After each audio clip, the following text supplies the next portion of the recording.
Hello, my name is Adrian Endekar. I am from Balang Markhan, Presbyterian Church of India, and we are here in a workshop with Avenues, and it was a very insightful workshop. We were taught about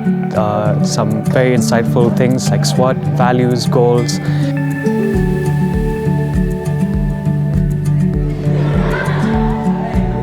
Fabulous leadership, team building, and he could really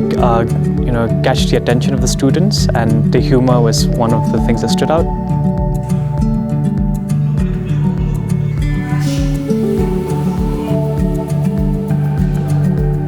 Bagi digi singi ke por mentah ke bagi don kam bahai ke digi life skill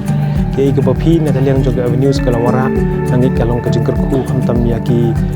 kon samlah ko bangi i mentah ke digi singi ke por ke mentah bon pe joki kimpat tip hiru shanu kin yak pada ka jingwan joga avenues jing ai joki ke training kumni mentah si ke jika ngik ka deka jing plilat kasin jam ke baning kong ya ka baki gila banyak cakmat na ka mentah bakin penyai ya ka jing im ke joki haka jing nak jing tip